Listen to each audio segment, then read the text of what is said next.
Oke, disiplin atau budaya positif merupakan suatu kondisi yang tercipta dan terbentuk melalui proses dan serangkaian perilaku yang menunjukkan nilai-nilai ketaatan, kepatuhan, kesetiaan, keteraturan, dan atau ketertiban. Disiplin itu bukan hanya di luar, tetapi di dalam kelas. Karena kadang ibu-ibu, orang tua, saya juga guru, terlupa akan hal-hal kecil yang harusnya itu ada di dalam kelas. Seperti yang sudah kami sematkan di kesepakatan kelas.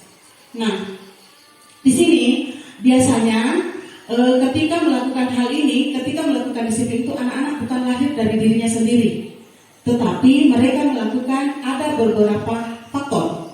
Ada faktor internal, ada faktor eksternal. Kalau dia sudah lahir itu disiplin atau budaya positif itu lahir dari dalam dirinya, dia tanpa ditegur. Tetapi ada siswa yang nanti ditegur. Jadi begitu dia tidak ada orang dia keluar baju. Keluar baju itu pelanggaran. Itu sudah melanggar budaya positif.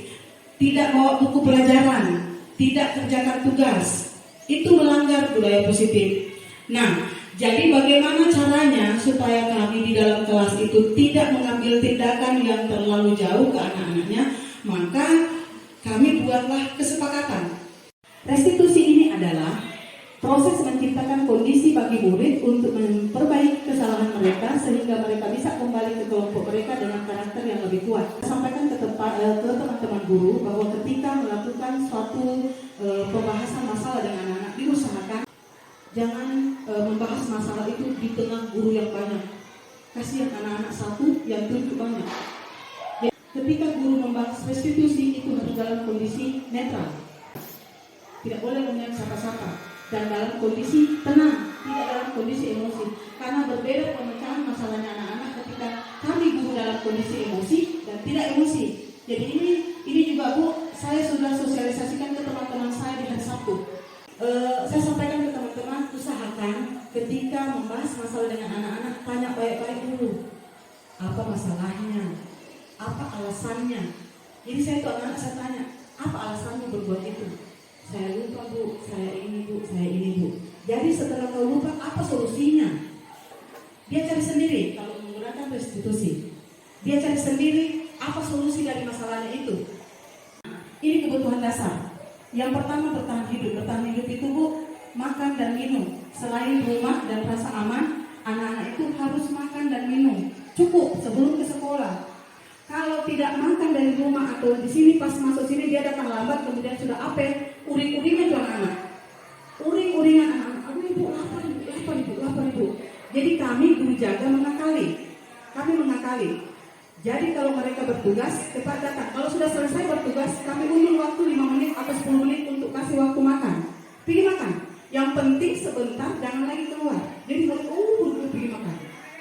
Atau tidak orang tanya, Ibu ada nomor WA-nya Ibu Marti, karena kebetulan Ibu Marti jual nasi kuning. Hubungi memang Ibu Marti, suruh simpan nasi kuningnya. Nah jadi anak-anak makan. Kenapa saya harus kasih makan? Kalau tidak dikasih makan, mereka akan keluar masuk kelas. Sedangkan di kesepakatan kelas itu tidak boleh. 3 jam pelajaran mereka tidak boleh keluar masuk tanpa izin. Apalagi pergi makan di kantin. Mereka pasti akan melakukan pelanggaran. Jadi saya kasih waktu, kami di sini kasih waktu untuk makan sebelum masuk di kelas. Temannya tidak mengganggu temannya itu keyakinan lainnya, berarti butir-butir dari menghargai guru dan teman. Kemudian di sini berbicara bergantian ketika berdiskusi. Ini kesepakatannya mereka yang buat sendiri.